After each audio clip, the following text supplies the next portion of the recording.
En el nombre del Padre, y del Hijo, y del Espíritu Santo. Amén. Alabado sea Jesucristo.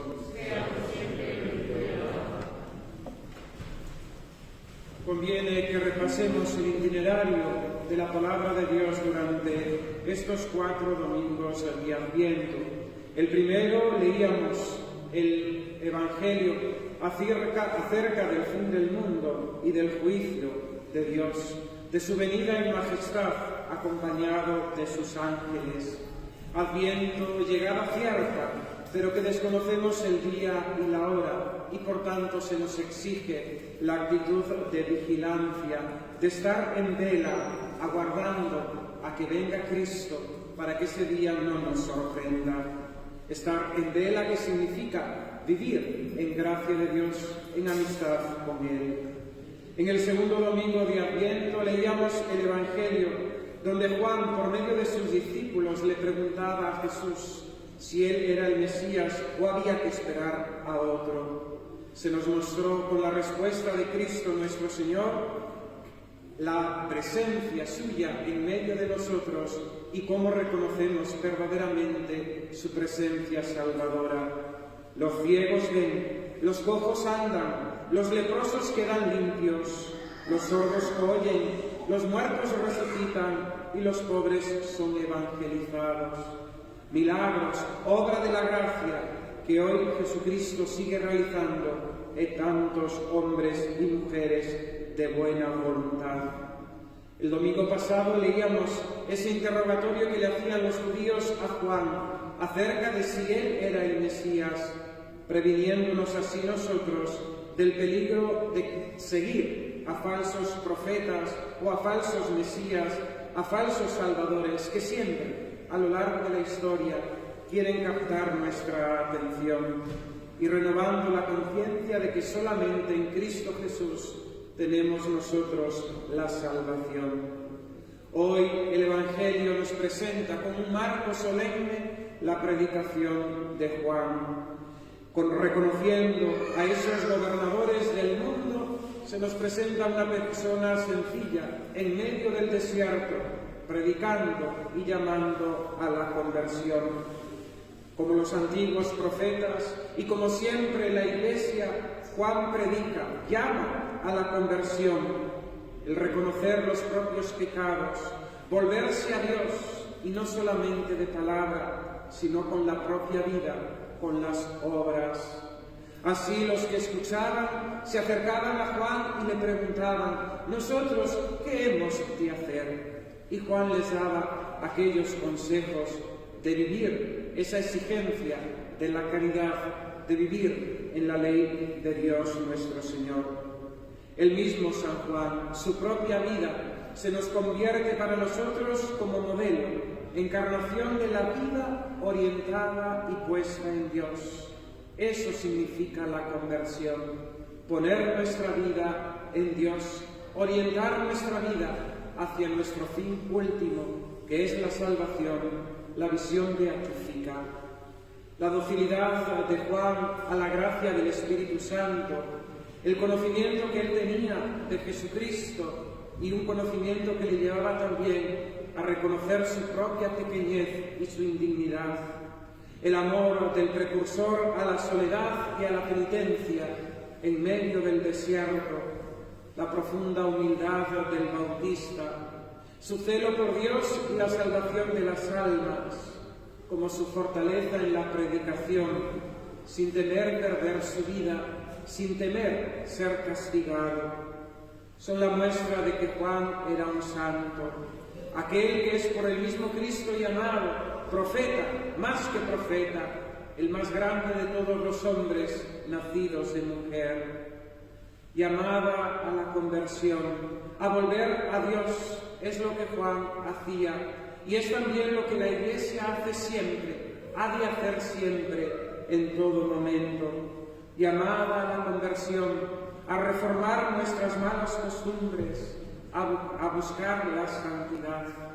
Y esta es también la tarea del predicador, del sacerdote, pues no ha de buscarse a sí mismo, ni ha de buscar sus propios intereses, sino los intereses de Dios, el bien de las almas.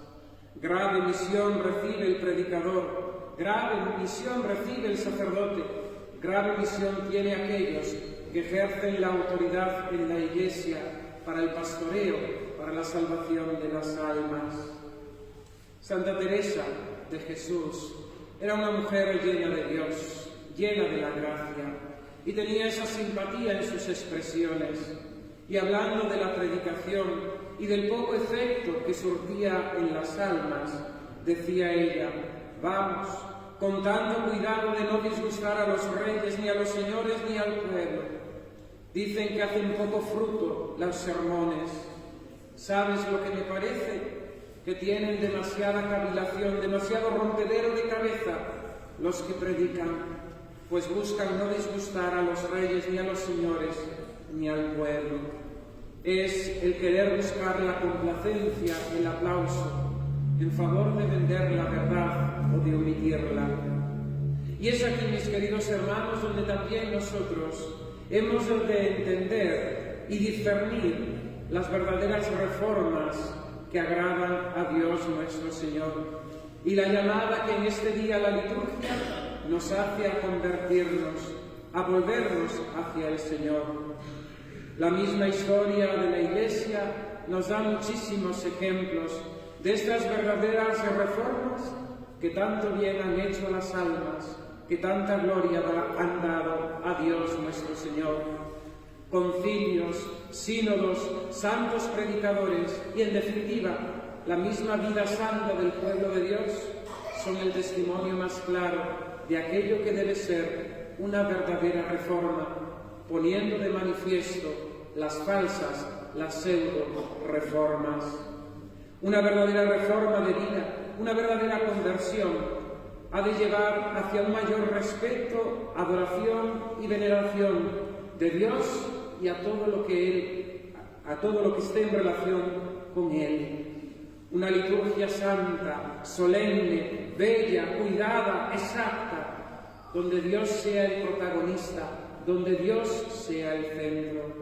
Ahí tenemos una verdadera señal de verdadera reforma, de verdadera conversión, cuando el centro no somos nosotros y el centro es de Dios. Una verdadera reforma, una verdadera conversión ha de llevar a una proclamación clara, sin dudas, de la doctrina católica y de sus dogmas, señalando también el error, condenando la herejía. Y esto, mis queridos hermanos, en nuestro tiempo más que nunca, donde el relativismo y el indiferentismo hacen que la verdad y la mentira tengan el mismo valor, donde el bien y el mal parecen lo mismo. Es necesario convertirnos, es necesario reformarnos, poniendo en claro, alzando la voz, proclamando las verdades de nuestra fe, que no son nuestras, sino que pertenecen al legado que Dios nos ha dado a través de su Iglesia.